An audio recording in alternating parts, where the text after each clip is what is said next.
오랜만에 두 분을 모시겠습니다. 자, 안녕하세요. 안녕하세요. 두 분을 모신 이유가 뭐냐면 국내 바보 뉴스가 너무 많아가지고 이 해외에서 기분 좋은 뉴스를 좀 들으려고. 자, 우선 BTS가 백악관에 가서 연설을 했잖아요. 근데 그 정확한 의미를 우리나라 언론들이 제대로 해설을 안 해주더라고. 자, 일단 김용대 평론가의 해설부터 들어보겠습니다. 중요한 얘기를 제가 하겠습니다. 제가 바이든 당선 전후로 해서 이 다스베다에 출연해서 바이든 꿈을 꿨다는 얘기를 한 적이 있습니다. 바이든이 저를 백악관으로 초청을 해서 제가 바이든에게 케이팝에 대해 강의하는 그런 꿈을 꿨거든요. 근데 제가 항상 꿈이 조금씩 틀려요. 그러니까 그게 주인공이 제가 아니라 BTS였습니다. 그러니까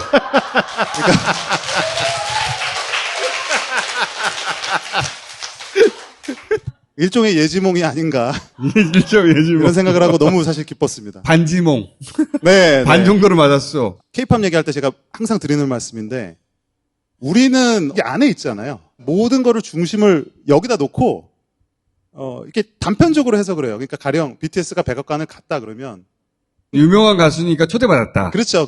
백악관의 과거 사례를 보면 오바마면 친 오바마 가수, 부시면 친 부시 가수, 레이건 때는 특히 이제 팝 가수들 많이 활용했죠. 뭐 대부분은 이브닝 파티라든지 뭐 몇 주년 행사로서 가수로 참여한 적은 있었는데 이번에 BTS가 참여한 그 취지에 대해서 잘 설명이 안 돼 있더라고요. 그렇지. 예. 그게 빠졌어요. 마치 유명 가수여서 왜 우리도 정치인들이 연예인들을 자기 유세장에 올리고 뭐 그런 정도 수준 아닐까? 그렇게 쑥 지나가 버렸는데 그렇죠. 가을에 미국에서는 중간선거가 있어요. 대통령한테 중간선거는 굉장히 중요한 겁니다. 근데 바이든 지지율이 낮아요. 미국 내 아시안계에서 표를 얻어야 되겠어. 그러면 미국 내 아시안계 중에 가장 친 바이든 혹은 영향력이 있는 누군가를 불러야 되잖아. 그게 아니라 한국에 있는 가수들을 부른 거예요. 이거는 그 이전엔 상상도 할 수 없었던. 미국에서 못 찾고 한국에 외주를 준 거죠. 그러니까 미국 내에 살고 있는 아시안계 유권자들에게 누가 가장 강력하게 메시지를 전달할 수 있을까? 그러니까 BTS는 친분으로 대통령 그 행사에 가서 노래를 하러 간 게 아니고 정치적 메시지를 전달하러 간 거예요. 바이든이랑 BTS랑 뭐 B자가 들어가는 거 말고는 뭐 별로 관계가 없죠. 무슨 캠페인에 서로 친한 사이가 아니라 그렇죠. 정치적 메신저로 발탁이 된 거예요. 지금 총수가 정말 정확히 말씀해 주셨는데 이런 맥락을 생각하고 그 바이든이 BTS랑 만나는 장면을 딱 보면 뭔가 어색합니다. 오바마가 비욘세를 만난다. 자연스럽죠. BTS가 바이든을 만나서 이게 무슨 그림일까? 저는 그 처음부터 그게 굉장히 어색했었는데 그게 이제 이런 겁니다. 5월 31일, 5월의 마지막 날 만났어요.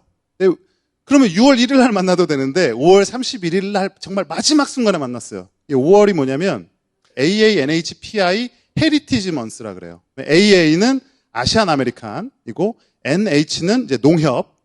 아니죠, 농협은. 네. 이대로 끄떡이시는 분들 너무 많아갖고 제가 당황했어요. 아니, 이대로 바로 참아야 줄 줄 돼요. 알았는데.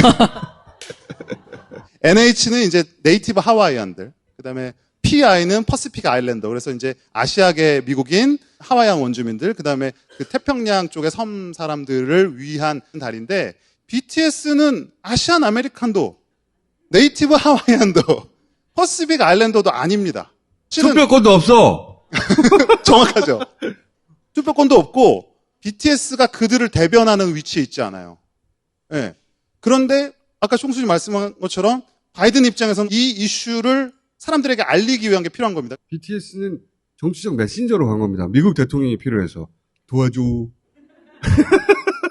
And it is a great honor to be invited to the White House today to discuss the important issues of anti-Asian hate crimes, Asian inclusion, and diversity. 네, 오늘은 NHPI 헤리티지 먼스의 마지막 날입니다. 저희는 AA NHPI 커뮤니티와 뜻을 함께하고 기념하기 위해 오늘 백악관에 왔습니다. 나와 다르다고 그것은 잘못된 일이 아닙니다. 옳고 그름이 아닌 다름을 인정하는 것으로부터 평등은 시작된다고 생각합니다.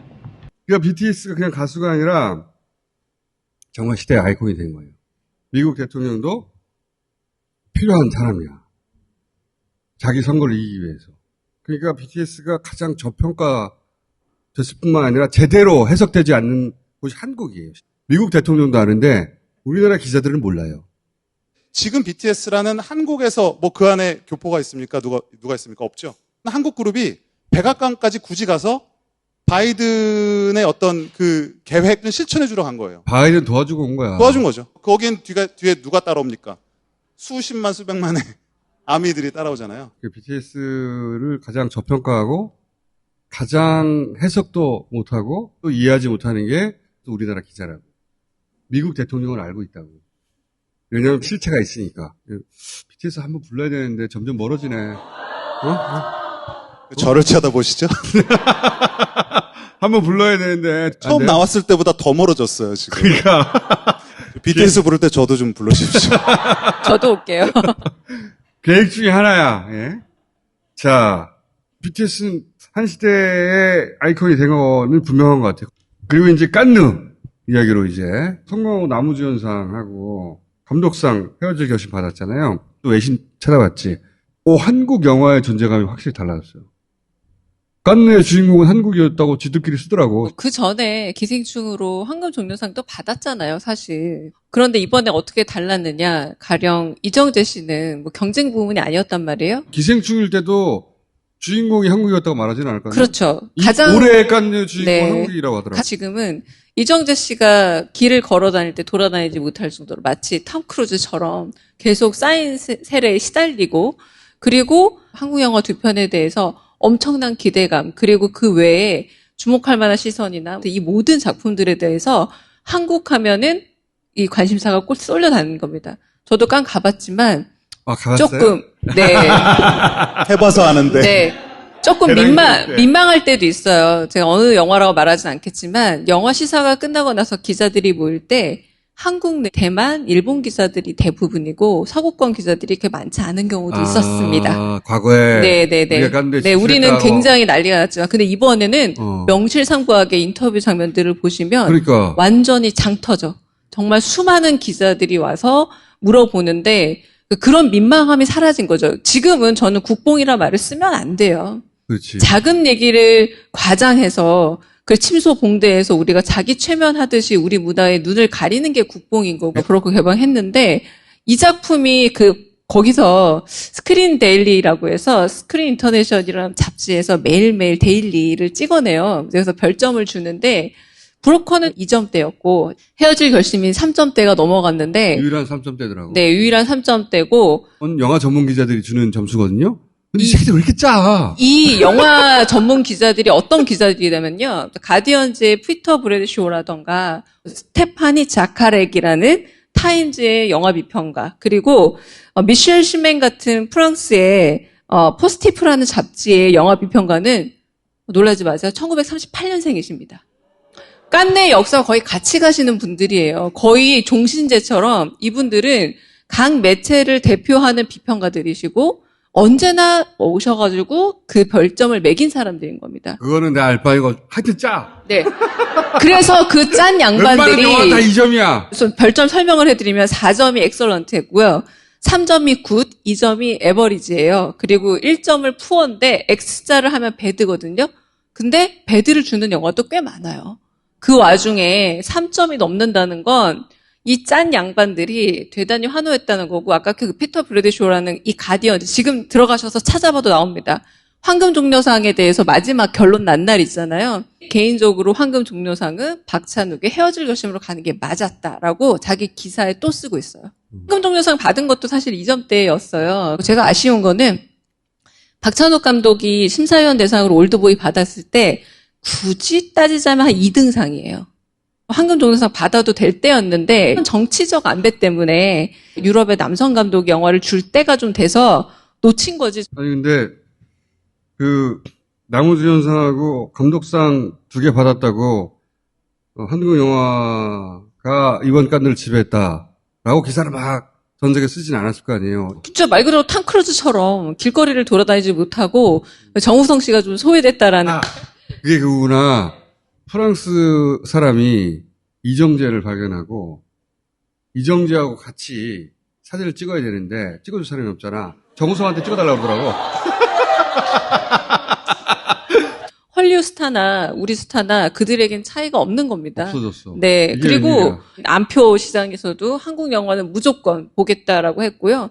다음 소위 같은 그런 아주 작은 영화임에도 불구하고 엄청나게 기립박수를 받기도 하고. 감성이가 뭐예요? 도희야를 만들었던 정주리 감독의 작품이고요. 그건 경쟁 부문 아니었지만 뭐 줄 서서 보고 굉장히 큰 화제가 뭐 일으키기도 주목할 하고. 만한 시선 뭐 이런. 맞습니다. 네. 헌트도 그렇고 우리 영화 5편 모두가 엄청나게 5개나 나갔어요? 5개에 갔죠. 네. 이 모든 영화들이 엄청난 환호를 받았고 심지어 황금 종려상을 받았을 때조차도 영화 전문가들 말고 대중들이 좀 썰렁했다면 애당초 시사회 때부터 대중들이 엄청난 반응을 보였다라는 게 가장 큰 차이죠. 네. 약간 본인들이 이제는 나도 한국 영화를 되게 좋아해 뭐 이런 거를 좀 이렇게 그런 지적 허용이라는 게 우리도 어렸을 때 약간 프랑스 영화나 약간 독일 영화 좀 그렇지. 봐줘야지 뭐 좀 있어 보이는 것처럼 아. 한국 영화와 한국 배우에 대해서 좀 알아야만 힙한 거예요. 아, 그게 네. 정확하다. 영화 좀 본다는 애들은 그 프랑스 영화가 누벨 바그가 어쩌고 이런 레오까라 나쁜 피 뭐 이런 거 봐야 돼. 보면서 이게 뭔 소리야. 이해가 잘 안 가. 그 관계가 역전됐구나. 역전돼가지고 프랑스 애들이 할리우드 영화밖에 모르면서 어떻게 네가 영화를 지금 러브한다고 하냐. 그렇죠. 옛날에는 아주 마이너한 소위 말하는 오타쿠스러운 친구들, 시네필들이 한국 영화에 매료됐다면 이제는 훨씬 넓어진 거예요. 아. 저는 그쯤 되면 좋아한다는 표현 쓰지 않고 한다는 표현, 한국 한다. 한국 영화 해야만 뭔가 좀 명함 내밀 수 있는 상황이 된 거고 이거는 국뽕이 아니에요. 현실입니다. 네. 저는 결정적 차이가 개인에게 환호하느냐 그 장르나 씬 전체에 환호냐 하느냐의 차이라고 생각해요. 봉준호, 박찬욱 같은 사람을 개별적으로 호명했지만 지금은 한국 영화가 힙하니까 그 2개의 상을 받았음에도 불구하고 이제는 한국판이다라는 말이 이제 그들에게 자연스럽게 이제 인식이 되는 아니 거죠. 기사가 그렇게 났어요. 이번 칸느 영화의 주인공은 한국이었다. 근데 뭐 상 2개 받았는데 싶었는데 2개 받는 것도 어마어마한, 왜냐면, 칸은 좀 안배를 중요시해서, 게다가 2개밖에 출품 안 했잖아요, 경쟁에는. 이건 대단한 일이라고 할 수 있고, 제가 브로커를 보고 나서 느낀 게 뭐냐면, 고레에다 히로카즈 영화 중에 가장 흥행작은 되겠다.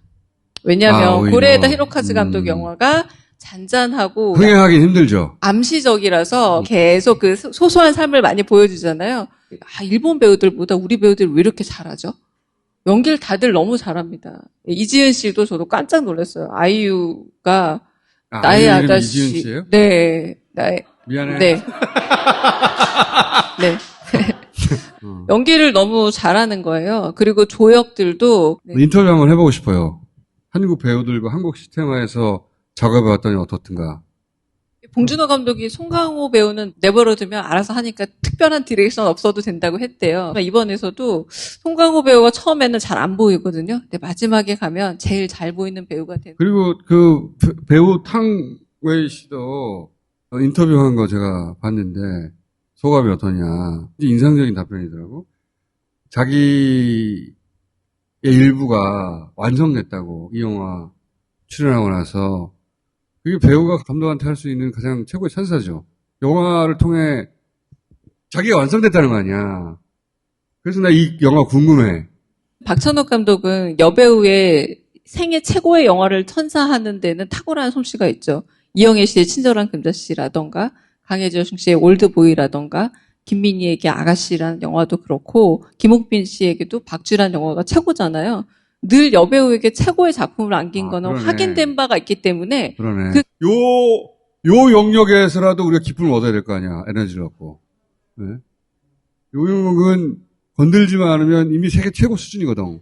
진짜 내버려만 두면 됩니다. 관심 갖지 않고 그냥 손흥민 내버려 두란 말이야. 손흥민도. 네.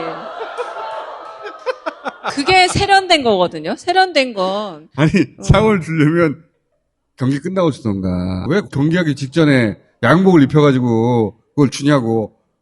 응? 땅에 끌리는 바지 입고 나와가지고. 근데 남배 얘기할 때는 아니긴 한데. 기쁜 소식들이 너무 없어가지고 두 분 모시고 이야기 좀 나눠봤습니다. 예. 주기적으로 이분들을 모시고 그 BTS뿐만 아니라 요즘 또 그 K-팝이 그 전 세계에서 기억 안 난다. 기억 안 난다. 저번에 어떤 그룹을 살짝 네, 언급을 우리 했었거든요. 얘기했는데 기억 안 난다. 네. 뭐더라? 스트레이 키즈라던가. 네. 아 그래? 네. 귀 어딘게 남아있는 것 같다. 그런 친구들 한번 싹 훑어보자고 다시. 예. 자 오늘 여기까지 하겠습니다. 감사합니다. 네, 감사합니다. 고맙습니다.